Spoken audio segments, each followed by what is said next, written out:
Baik, Assalamualaikum warahmatullahi wabarakatuh. Perkenalkan, nama saya Tasya Hanifa dan NPM 24028602330. Di sini saya akan menjelaskan tentang digestive tract blok BSO1. Jadi, apa itu digestive tract? Digestive tract ini sendiri merupakan saluran pencernaan yang dilalui oleh makanan hingga dicerna oleh tubuh dan berakhir menjadi feses. Nah, digestive tract itu terdiri dari mulut sampai terakhir itu anus. Jadi apa-apa saja itu digestive tract? Yang pertama itu ada mouth atau mulut. Mouth itu ada bagian-bagiannya. Pertama ada palet, itu langit-langit mulut yang memisahkan rongga mulut dengan rongga hidung dan membantu proses menelan. Kemudian ada uvula, jaringan kecil yang menggantung di belakang mulut dan membantu proses makanan serta membantu mencegah makanan masuk ke rongga hidung. Kemudian ada tongue, itu membantu mengaduk dan membentuk makanan menjadi bulus. Kemudian mendorong makanan saat menelan. Kemudian ada teeth, itu memotong, merobek, dan menghancurkan makanan secara mekanik. Kemudian ada salivary gland atau kelenjar. Nah, kelenjar ludah ini terdiri dari kelenjar utama yaitu sublingual yang berada di bawah lidah. Dia menghasilkan saliva, kemudian submandibular, kelenjar yang berada di bawah rahang dan menghasilkan sebagian besar saliva saat istirahat. Kemudian ada kelenjar parotid, yaitu kelenjar terbesar yang terletak di sekitar daerah depan atau bawah telinga dan menghasilkan saliva yang kaya enzim amilase. Kemudian ada saliva. Saliva ini dia membantu membasahi makanan, pembentukan bulus, dan memulai pencernaan karbohidrat melalui enzim amilase. Kemudian kita lanjut ke paring atau faring, yaitu saluran yang menghubungkan rongga mulut dengan esofagus dan berperan dalam proses menelan. Kemudian ada esofagus, yaitu saluran yang menghubungkan faring dengan lambung dan mendorong makanan menuju lambung melalui gerakan peristaltik. Kemudian ada stomach atau bisa dibilang lambung juga. Dia itu ada stomachnya sendiri, yaitu tempat menyimpan sementara dan pengadukan makanan, serta tempat dimulainya pencernaan protein oleh asam lambung dan juga pepsin. Kemudian ada chyme, yaitu makanan yang telah bercampur dengan cairan lambung dan berubah menjadi bentuk semi cair sebelum masuk ke duodenum.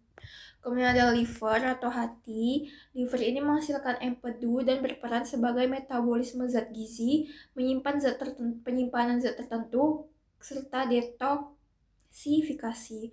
Kemudian ada gallbladder atau kantung empedu. Ini menyimpan dan memekatkan empedu yang dihasilkan oleh hati, kemudian dilepaskan ke duodenum. Kemudian ada pankreas.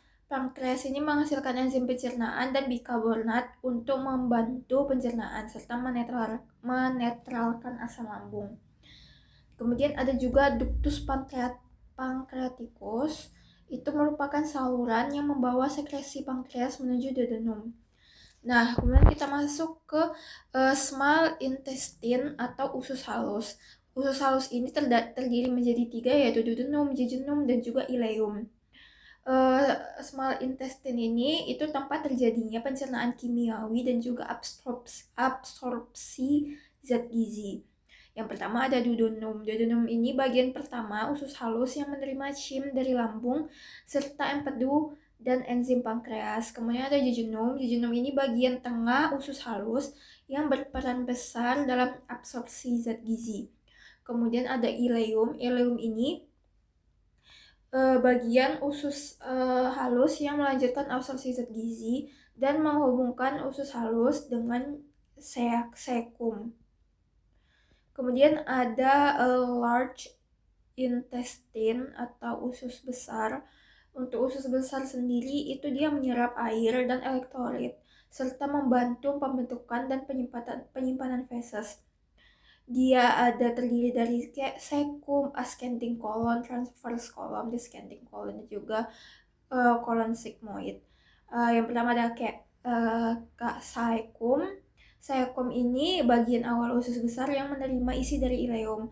Kemudian ascending colon. Ascending colon ini bagian kolon yang berjalan ke atas dan berperan dalam penyerapan air serta elektrolit.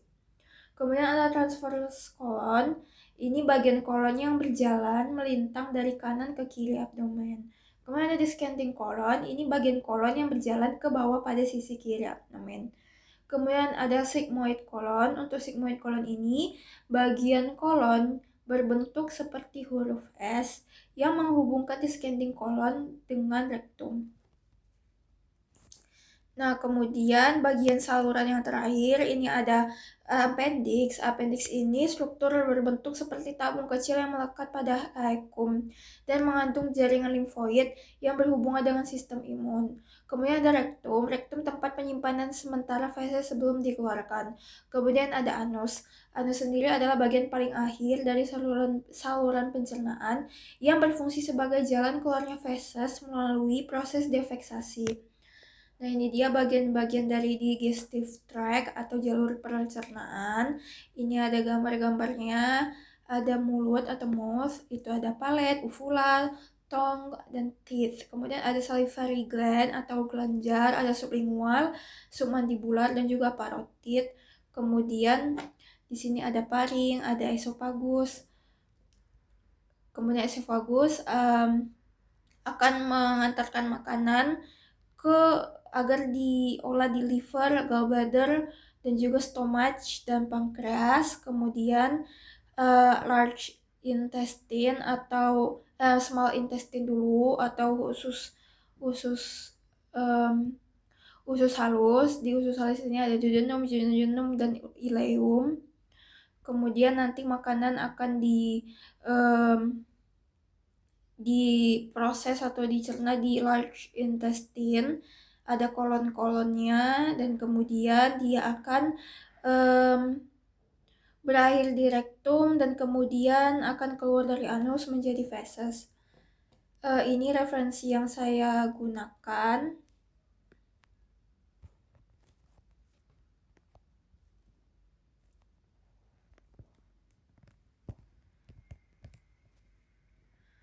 Terima kasih sebelumnya. Wassalamualaikum warahmatullahi wabarakatuh.